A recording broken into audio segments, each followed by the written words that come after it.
How to change the way I am treated with Stoic habits. Stoic philosophy for respect. The mirror. Nobody talks about. You have felt it before. That moment when someone speaks over you as though your voice carries no weight. That meeting where your idea is ignored and then repeated by someone else to sudden applause. That conversation where you are interrupted so many times that you eventually stop speaking altogether. That relationship where your presence feels tolerated rather than valued. That family dinner where your opinion is dismissed before it is finished. That moment at work where someone junior to you in every meaningful sense commands the room while you sit in careful, practiced silence. You have felt it, and then you have done what most people do. You have told yourself it does not matter. You have swallowed it. You have smiled through it. You have gone home and replayed the scene in your mind, rehearsing everything you should have said, everything you should have done, and wondered quietly, what is wrong with me? And then, because the answer to that question felt too heavy to carry, you put it down. You went to sleep. You woke up the next morning, and you did it again. Nothing is wrong with you, but something needs to change. This is not a video about revenge. It is not a video about manipulation, dominance, or forcing people to fear you. This is a video about something far more difficult and far more powerful. It is about the moment you stop waiting for others to recognize your worth and start embodying it so completely that disrespect becomes structurally impossible in your presence. It is about the shift from performing dignity to inhabiting it, from requesting respect to radiating it, from surviving the way you are treated to transforming it from the inside out. The Stoics did not live in easy times. Marcus Aurelius governed an empire while managing betrayal from those closest to him, fighting wars on multiple fronts, and burying children. Seneca advised emperors and watched wisdom be met with cruelty. Epictetus was a slave, and yet these men possessed a dignity so unshakable that their words still reach across 2,000 years and land in the chest with the weight of something true. They were not protected from difficulty. They were not shielded from humiliation or loss. What they possessed was something entirely different, an inner architecture so solid that the storms of external circumstance could not find a foundation to destroy. They did not earn respect by demanding it. They did not earn it by performing it. They earned it by becoming it, through discipline, through virtue, through an unrelenting commitment to their own inner standard, regardless of what the world reflected back. Here is the uncomfortable truth this video is built on. The treatment you receive from the world is, in large part, a mirror. Not a perfect mirror, not a fair mirror, but a mirror nonetheless. It reflects the signals you send, the standards you enforce, the value you project, and the behaviors you permit to continue. It reflects the gap between what you believe you deserve and what you actually claim. And until that gap is closed, not with words, not with demands, but with the daily practice of Stoic self-mastery, the reflection will remain unchanged. This is not about blame. You did not choose to be conditioned to shrink. You did not ask to learn that keeping the peace meant making yourself smaller. The environments that shaped you were not always safe enough for you to do anything other than accommodate. But you are here now, watching this, which means some part of you already knows that the way you have been treated is not the way you have to continue to be treated. That knowing is not nothing. That knowing is the beginning. The change does not begin with a confrontation. It does not begin with an ultimatum. It begins with something quieter and more radical than either of those things. It begins with you looking honestly at the mirror and deciding that what you see reflected back no longer represents the person you are willing to be. Every chapter ahead is a step. Every Stoic habit explored is a practice. And by the end of this video, if you let it land where it is meant to land, you will not be looking for ways to make people respect you. You will be too busy becoming someone who makes disrespect irrelevant. The weight of a name you forgot you had. There was a version of you at some point who did not question your right to be heard.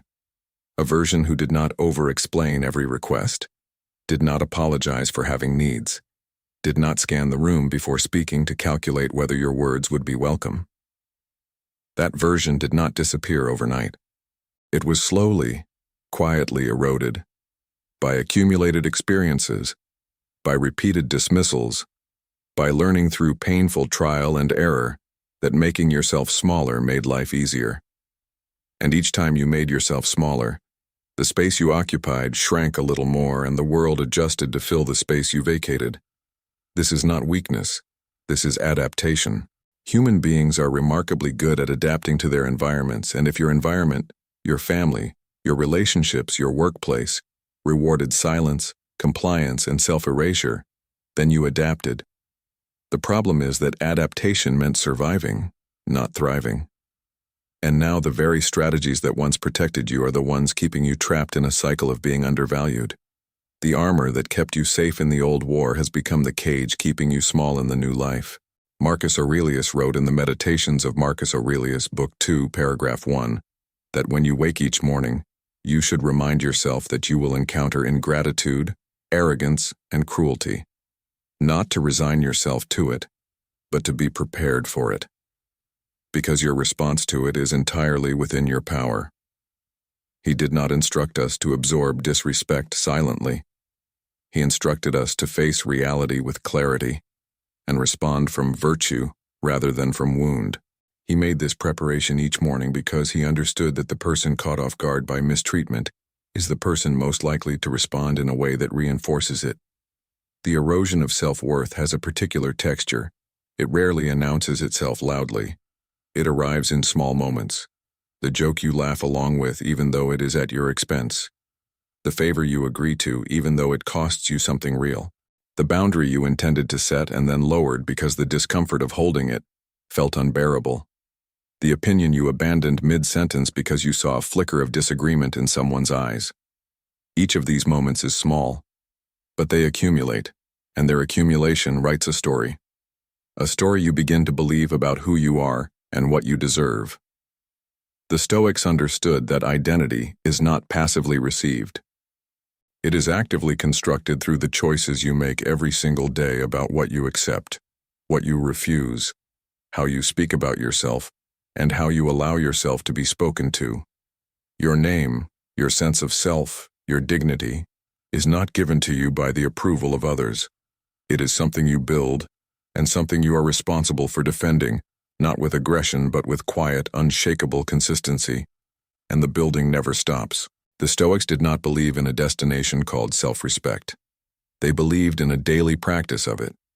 Consider what it would mean to reclaim even one small piece of that eroded ground today. Not through confrontation, not through announcement, but through a single choice to respond differently than you have before. The choice to let a silence stand rather than filling it with apology. The choice to finish a sentence you would normally abandon. The choice to decline something that costs you without offering a reason. These are not grand gestures, but they are the raw material of identity reconstruction. They are the moments where you begin to remember a name you thought you had lost. You have a name. You may have forgotten it. You may have let others redefine it through their treatment of you. But forgetting is not the same as losing. This entire journey begins with one decision: to remember and to rebuild. What Epictetus knew from chains. Epictetus was born into slavery. He did not choose his circumstances, did not choose his master, and for much of his early life did not choose the work of his hands or the conditions of his body. His master, Epaphroditus, is reported to have twisted Epictetus's leg while he was still a slave, breaking it.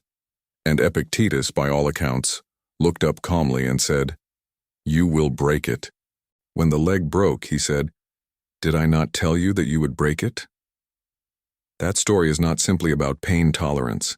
It is the most radical philosophical statement ever made about the nature of freedom. Epictetus was communicating something that has never been surpassed in its depth. You can control my body, but you cannot touch what I am. The master held every external power over him. He could determine where Epictetus slept, what he ate, how he spent his hours. But the one thing the master could not reach, the one territory that remained under every circumstance entirely Epictetus's own, was his judgment, his reasoning, his inner response to every event. And Epictetus understood that this territory was not a consolation prize. It was everything. This is the origin of Stoic dignity. Not a performance, not a posture. A fundamental understanding that the self, the rational, moral, choosing self, exists in a place that external circumstance simply cannot reach. Others can control your environment. They can control your salary, your access, your physical freedom. What they cannot control is your judgment, your values, your response, and your sense of your own worth. That territory belongs to you alone, and it is inviolable if you choose to make it so. The Stoics called this the citadel of the mind, and Marcus Aurelius returned to it constantly in his writing as the one fortress no external force could take. Now apply this to your life. The person who speaks over you in meetings does not diminish you, unless you hand them that power by accepting their behavior as evidence of your worth. The partner who dismisses your feelings does not determine your value, unless you have already begun to believe that their dismissal is accurate. The colleague who takes credit for your work does not erase your capability, unless you stay silent long enough to forget it yourself. The pattern in each of these examples is identical. The external event has no inherent meaning. You are the one who assigns meaning to it. And the meaning you assign either reinforces or dismantles your sense of who you are. Epictetus taught in the Discourses of Epictetus, Book 1, Chapter 1, that the faculty of choice, what the Stoics called the prohairesis, is the one thing that is always and entirely ours. Everything else is indifferent. Reputation is indifferent. The opinions of others are indifferent. The treatment you receive is, to a significant degree, indifferent. Not because it does not affect you, but because it does not define you unless you permit it to. And this is not a passive permission. It is an active, daily, renewed choice about where you locate your identity and what you allow to touch it. The slave who knew this was freer than any emperor who did not. He taught, after gaining his freedom, in a school that attracted students from across the Roman world. People of privilege, people of wealth, people whose external circumstances bore no resemblance to his own. And what he taught them was this: the freedom they were looking for had never been outside themselves. It had been waiting in the place none of them had thought to look, the choice about how to respond to whatever life placed in front of them. You, sitting wherever you are right now, have access to exactly the same freedom. It does not require a different job, a different relationship, or a different life. It requires a different understanding of where you actually live, not in the reactions of others, but in the choices you make in response to them. That understanding is the foundation of everything that follows. The language your behavior speaks. Before you have said a single word, you have already communicated volumes. The way you enter a room communicates your relationship with your own presence. The speed at which you respond to messages communicates how you value your own time. The frequency with which you apologize for existing communicates your baseline assumption about your right to take up space. The nervous laugh that follows a statement you actually meant communicates that you are not fully behind your own words. And the way you hold eye contact, or break it, communicates whether you believe the person in front of you has more right to the space than you do. People do not primarily respond to what you say. They respond to the full signal, the pattern of your behavior over time, the consistency between your stated values and your actual choices, the ease or anxiety with which you occupy the space you are in. And the uncomfortable truth is that most of the signals that invite disrespect are sent long before any disrespectful word is spoken. The first mistreatment is almost always a test, conscious or not, of what you will accept, and your response to that first test writes the entire subsequent manual. Seneca wrote in his Letters to Lucilius, Letter 11, that the body reveals what the mind tries to hide. He was not writing about body language in the modern self-help sense. He was writing about integrity, the alignment between inner conviction and outer expression. When there is no integrity between what you believe you deserve and how you behave, others sense the gap. They may not name it. They may not even consciously register it, but they respond to it. Because human beings are exquisitely sensitive to the difference between someone who is congruent and someone who is performing a version of themselves they do not quite believe. Consider the patterns that are worth examining honestly. Do you over-explain your decisions to people who did not ask for an explanation? Over-explanation is a signal that you are preemptively defending against a judgment you expect. Do you make yourself excessively available to people who are not equally available to you? Compulsive availability communicates that your time is worth less than theirs. Do you soften every statement that might generate disagreement? Chronic softening communicates that harmony matters more to you than truth, and that you will sacrifice your position to maintain it. Do you laugh along with things that are not funny to you, simply to avoid the discomfort of remaining still? The laugh that covers discomfort is one of the most universally legible signals of someone who does not feel safe in their own reaction. None of these behaviors are moral failures. They are learned responses to environments where asserting yourself had a cost. But in your current life, they are communicating a standard, and others are, consciously or unconsciously, living up to exactly that standard. The environment you project through your behavioral patterns is the environment you will continue to inhabit until the patterns change. The Stoic approach is not to suddenly become aggressive or artificially dominant.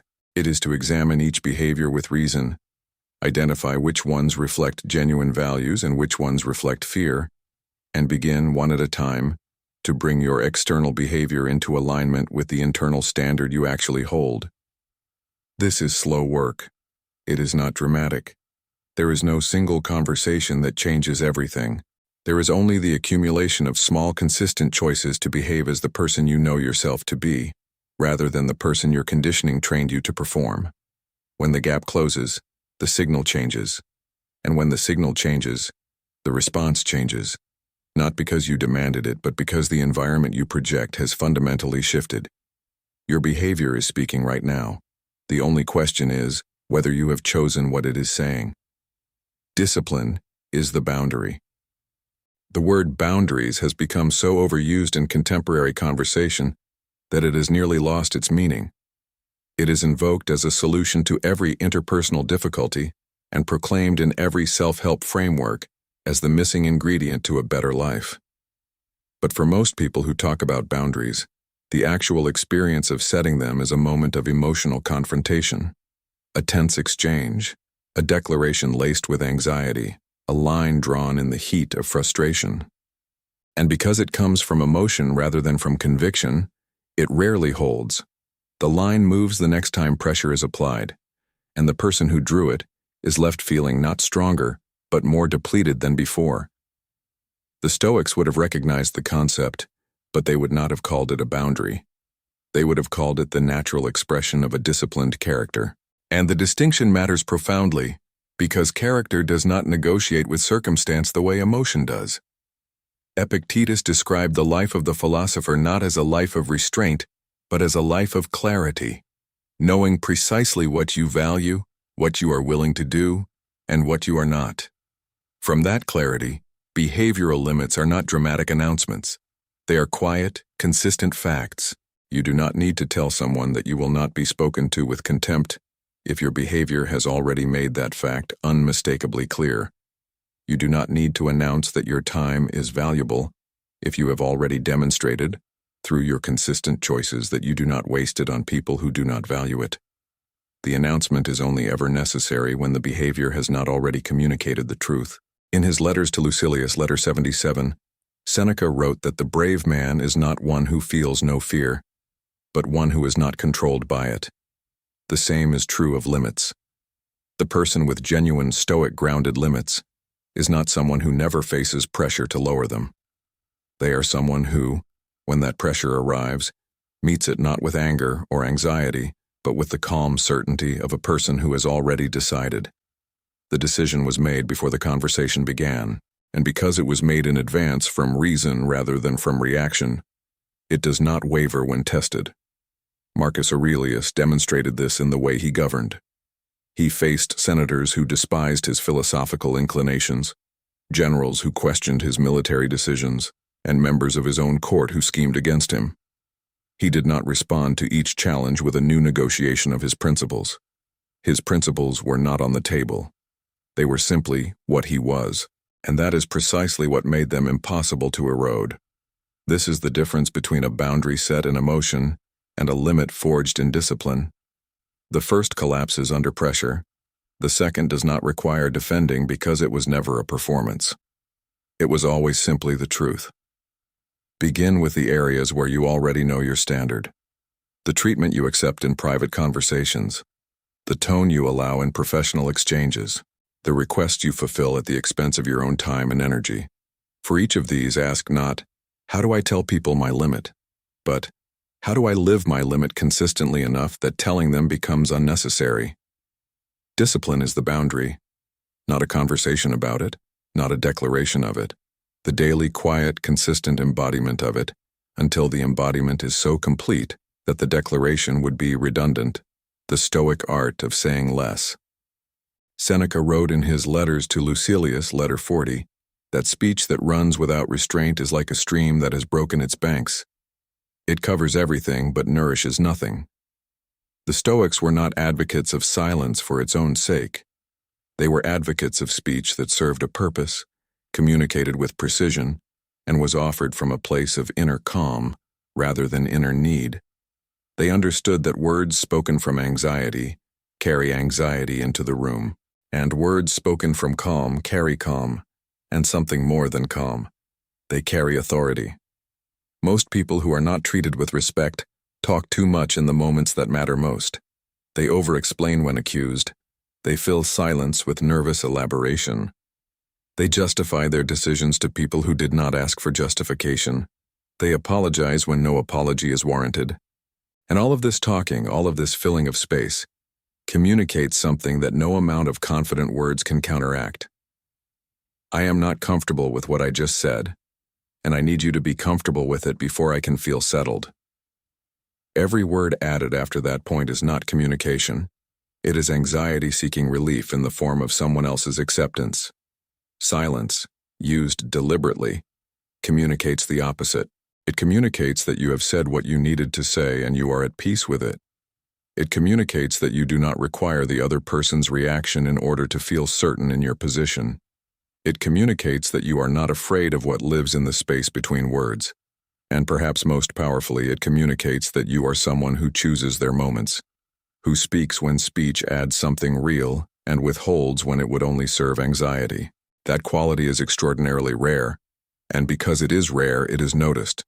Marcus Aurelius noted in the Meditations of Marcus Aurelius, Book 5, Paragraph 3, that you have power over your mind, not outside events.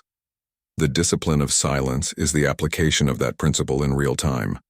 When someone says something that is designed to provoke, the instinctive reaction is to respond immediately, to defend, to explain, to retaliate. The Stoic response is to pause, to look, to say, if anything at all, only what is true and necessary, not what is reactive, not what is defensive, what is true and necessary. These are almost always fewer words than you initially think. That pause, that silence, is not passivity. It is the opposite. It is the active choice to refuse to let someone else determine the terms of your response. And in that refusal, something shifts. The person who expected a reaction and received stillness instead will, in almost every case, recalibrate. The silence is not empty. It is full of your standards. It is full of the unspoken communication that you have considered what was said and found it insufficient to move you.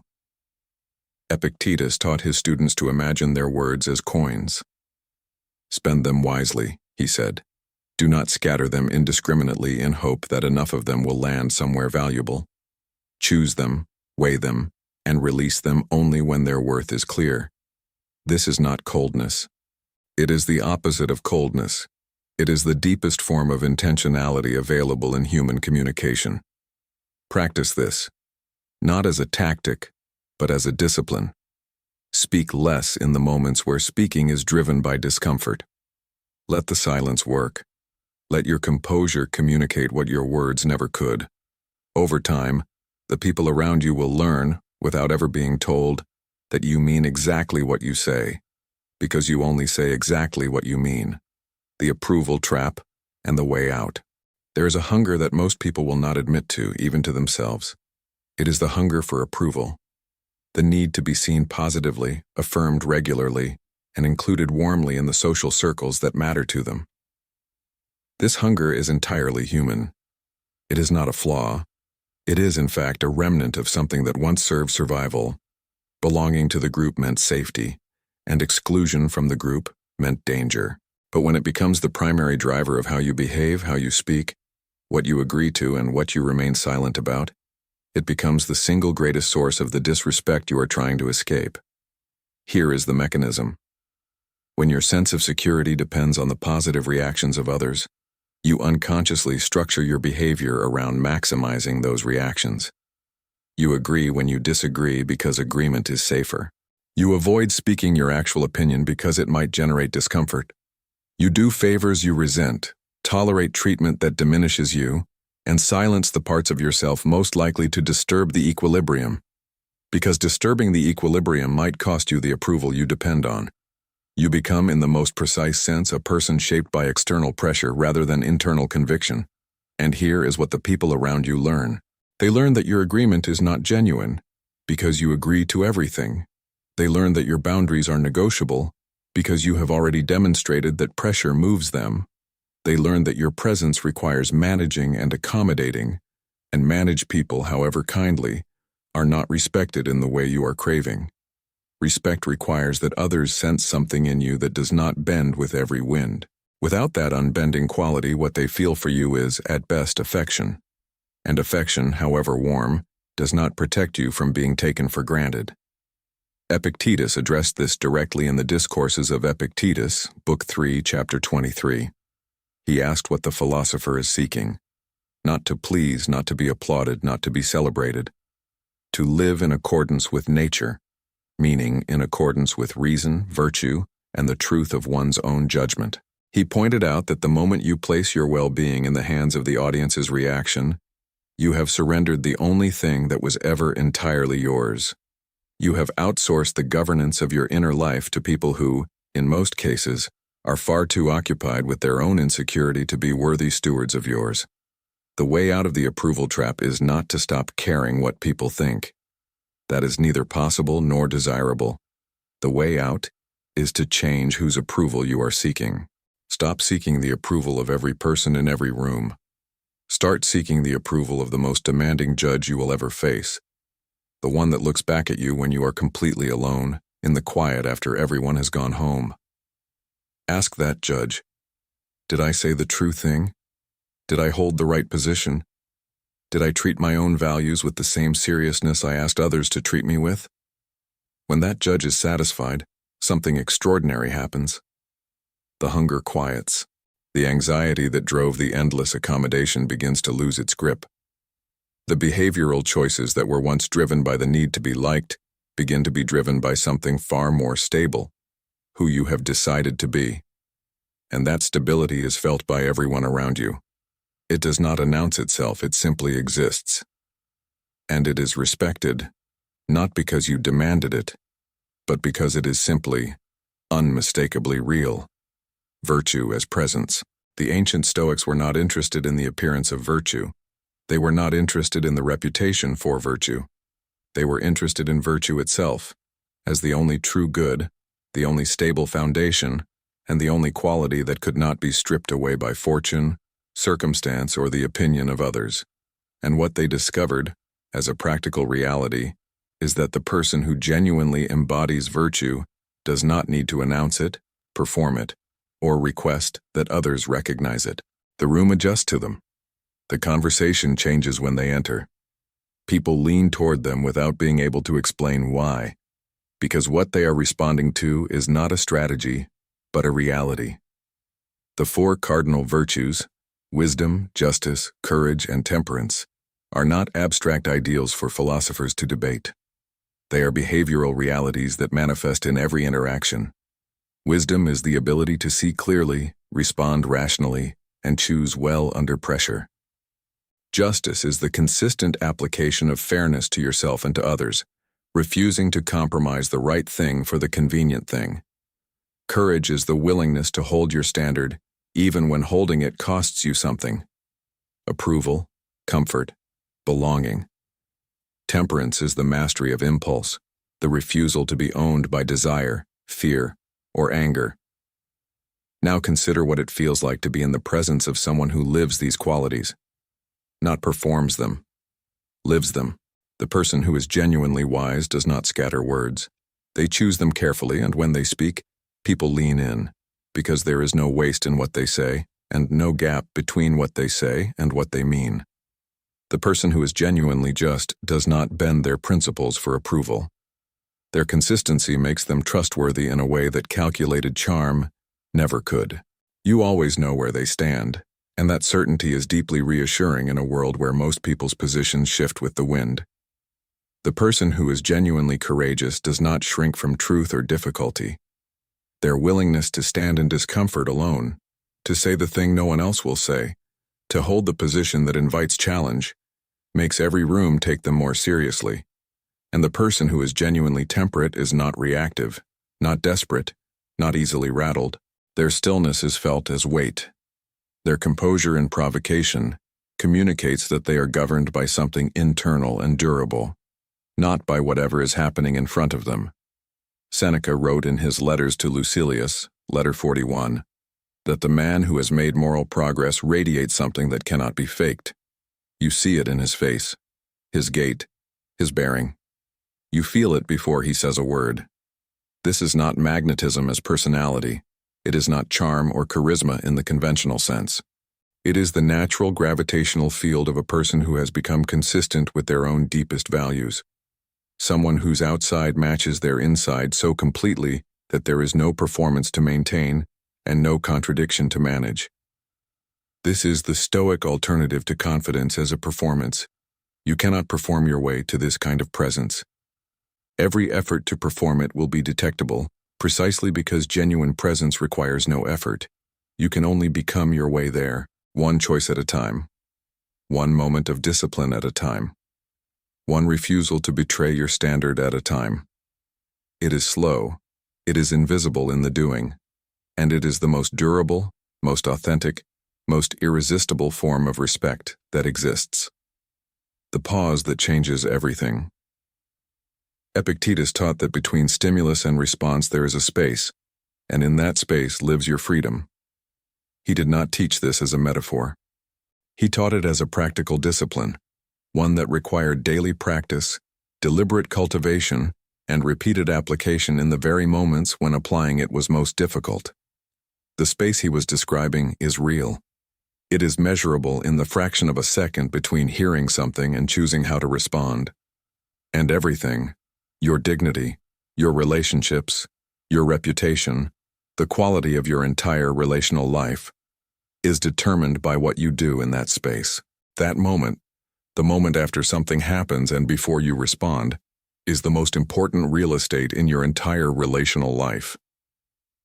Most people have never consciously visited it. They move through it so quickly that the space never fully opens, and what follows is not a response at all. It is a reflex. And reflexes, however fast and familiar they feel, are not choices. They are conditioned patterns replaying themselves on your behalf without your consent. Think about the last time you reacted to disrespect. Perhaps your voice rose. Perhaps you said something you later regretted, or said nothing at all, and then spent 3 days rehearsing what you should have said. Perhaps you agreed to something in the heat of discomfort that you then resented for weeks. Perhaps you defended yourself in a way that gave the other person more information about your vulnerabilities than you intended to share. Whatever the specific event, the pattern is familiar. Something happened and you responded from the wound rather than from the will. The Stoic practice of the pause does not ask you to suppress what you feel. The Stoics were not advocates of emotional numbness. They were advocates of emotional governance, feeling everything but being moved only by what deserves to move you. The pause creates the briefest possible distance between what you feel and what you do. In that distance, reason has room to operate. In that distance, you can ask, what response is consistent with the person I am committed to being? What reply serves my actual interest rather than my immediate discomfort? What does this moment call for from the wisest version of me? Marcus Aurelius wrote in the Meditations of Marcus Aurelius, Book 6, paragraph 26, that it is in your power to think of this person as you choose and to wipe away the impression of harm. He was not suggesting passive acceptance. He was describing the active, deliberate choice to process an event through reason before allowing it to produce a response through emotion. He was describing the pause as a form of sovereignty, the refusal to let the external world write your next move. In practice, the pause can be as short as 3 seconds. It can be the breath you take before speaking. It can be the choice to say, "Let me think about that," instead of responding immediately in a charged moment. It can be the decision to sleep on a reply instead of sending it while still reactive. It can be the simple choice to look at someone without speaking for a moment longer than feels comfortable, long enough for the reactive impulse to pass and the chosen response to arrive. Each of these is a small act. Each is also a vote for the version of you that chooses deliberately rather than reacts automatically. And over time, those votes accumulate into a character that others recognize as unshakable. Not because nothing gets to you, but because nothing can move you faster than you choose to be moved. That quality, the quality of someone who cannot be thrown, is one of the most quietly commanding things a person can project. The beliefs that keep the door open. Disrespect is rarely a one-sided event. That is a difficult thing to hear, but the Stoics were not in the business of comfortable half-truths. Somewhere beneath every pattern of being undervalued, overlooked, or mistreated, there are internal beliefs that have been silently collaborating, holding the door open long after the situation called for it to be closed. These beliefs are not obvious. They do not present themselves as beliefs at all.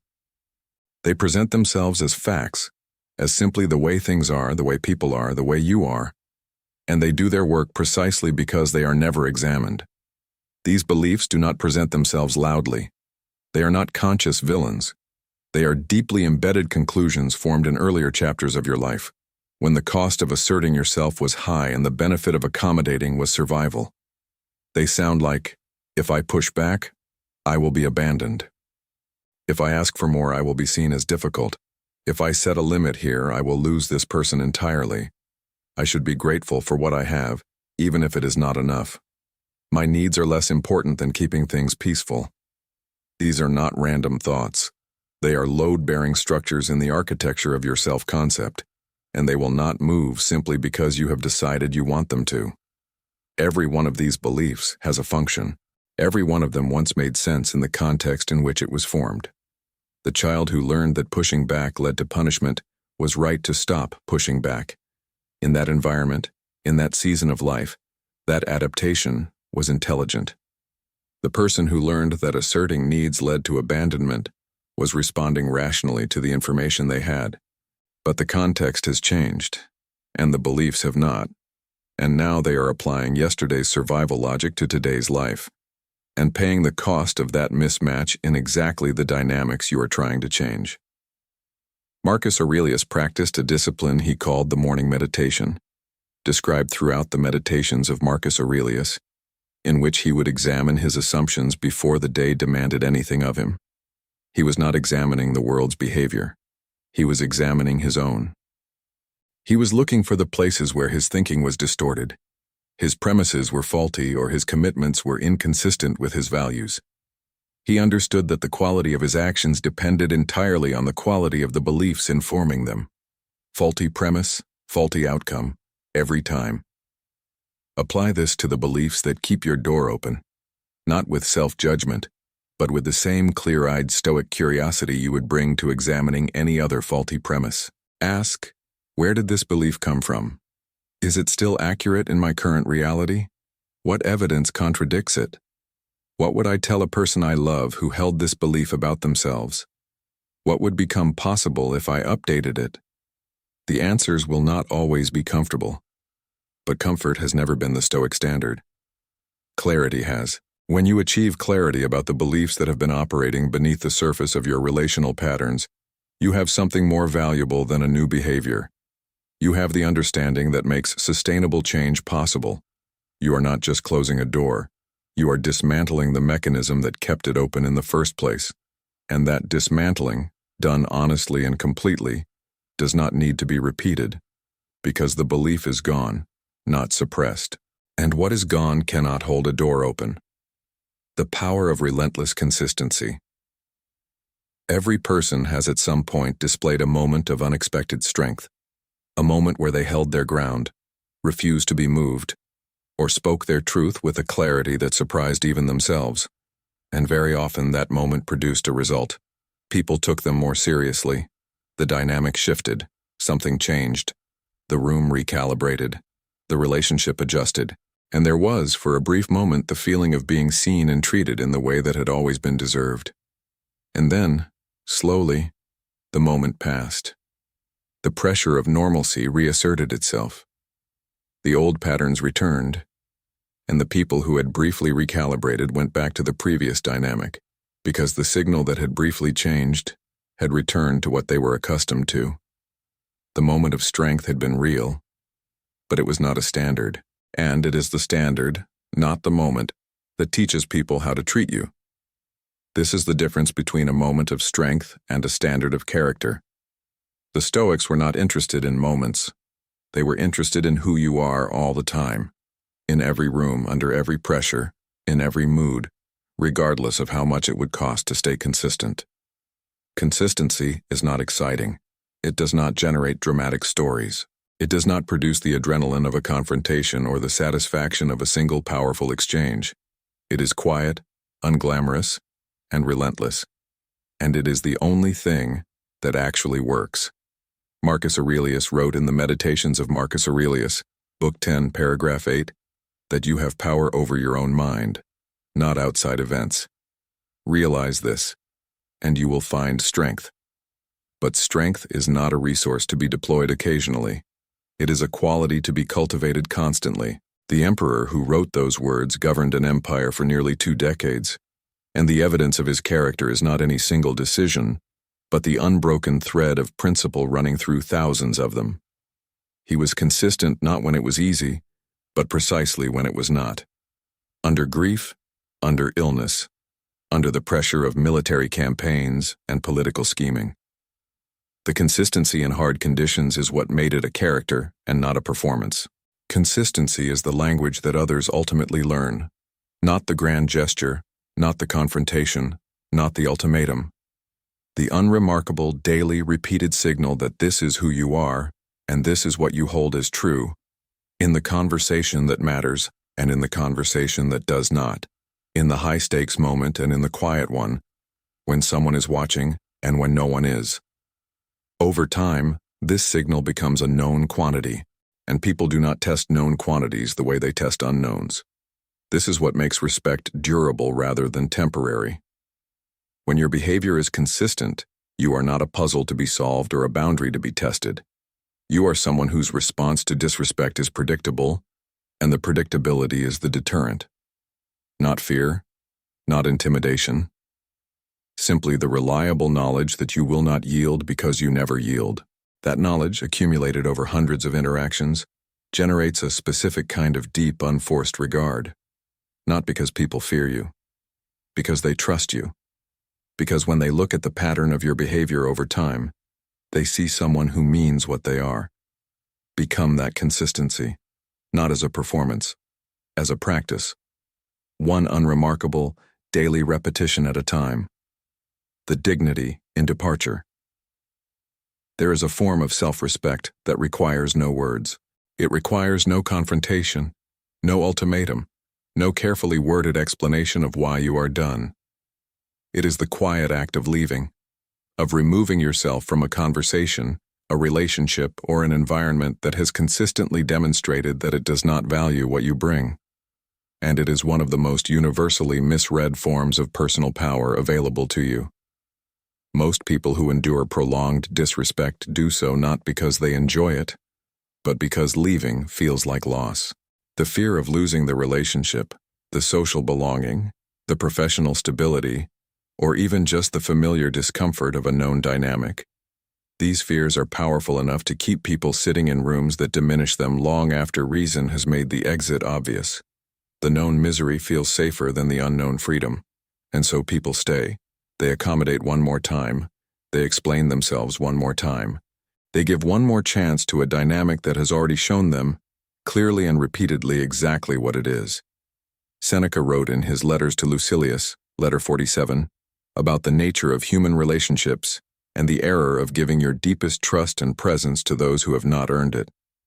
He was writing about friendship specifically, but the principle extends universally. The quality of your life is inseparable from the quality of the people and environments you choose to remain in. You are not obligated, by loyalty, by history, or by guilt, to remain in spaces that consistently make you smaller. History and loyalty are not debts payable in your own diminishment. Epictetus was even more direct. In the Enchiridion of Epictetus, paragraph 33, he counseled that when you must be in the company of disagreeable people, you should not be contaminated by them.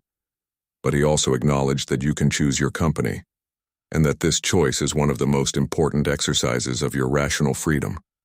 The freedom to remove yourself from a diminishing environment is not a privilege reserved for certain circumstances. It is available in every moment, in every interaction, and using it is not a statement of defeat. It is a statement of discernment. Leaving is not always a dramatic event.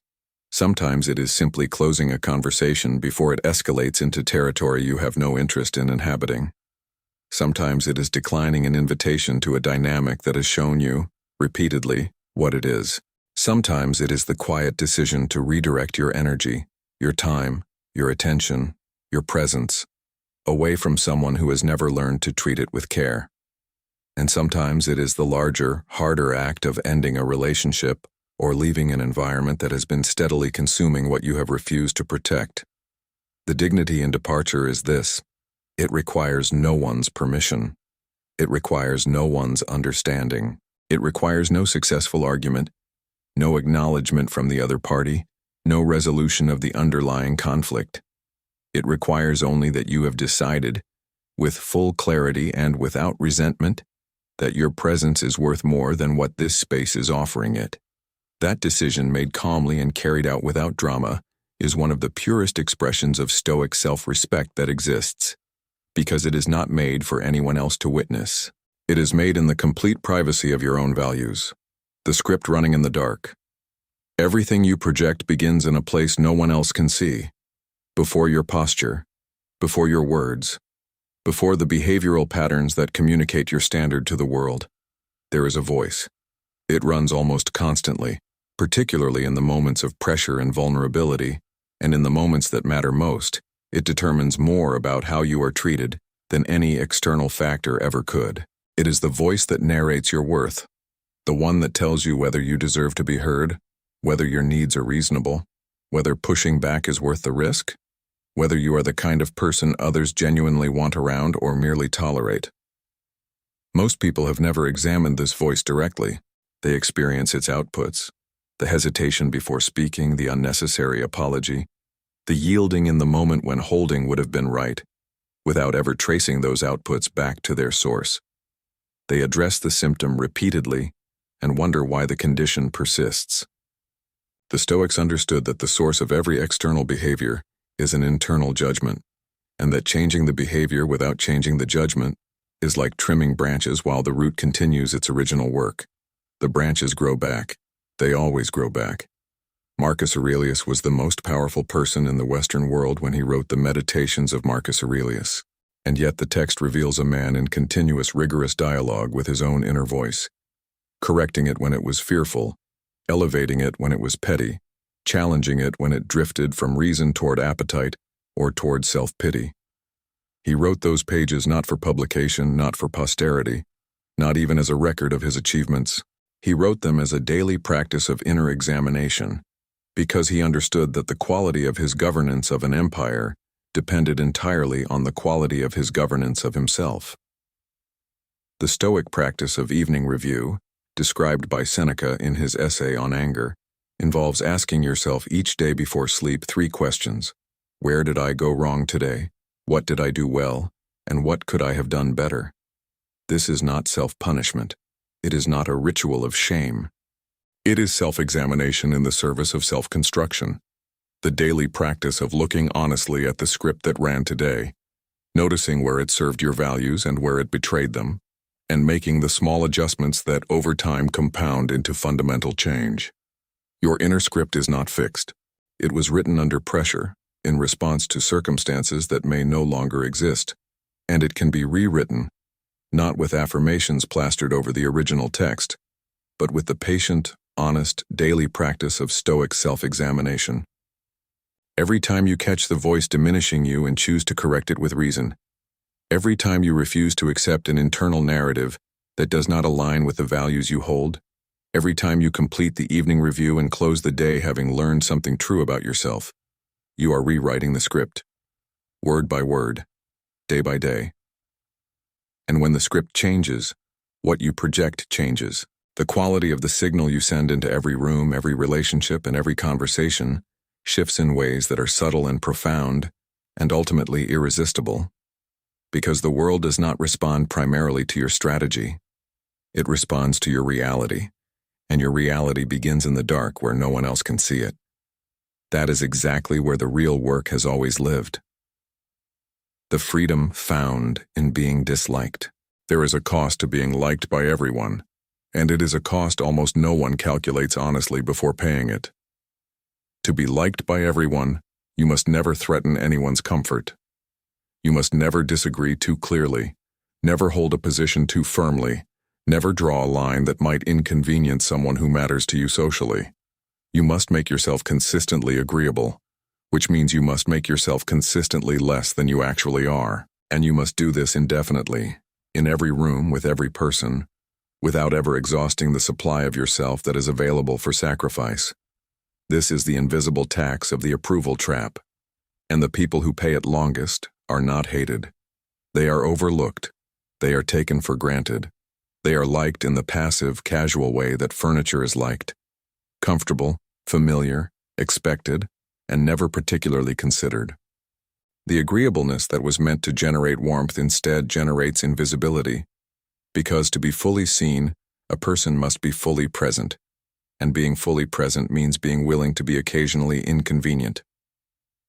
Seneca wrote in his letters to Lucilius, letter 7, that association with crowds is harmful to virtue, not because other people are inherently corrosive, but because the pressure to conform, to agree, to be palatable, is constant in group settings, and that pressure slowly, invisibly, erodes the distinctness that makes a person worth knowing and worth respecting. He wrote that when he had spent time in large social gatherings, he always left less himself than when he arrived, not because anything dramatic had happened, but because the accumulation of small adjustments, the softened opinion, the withheld response, the modified position, had added up to a meaningful departure from his own center. Epictetus made the point even more sharply in the Discourses of Epictetus, Book 1, Chapter 2.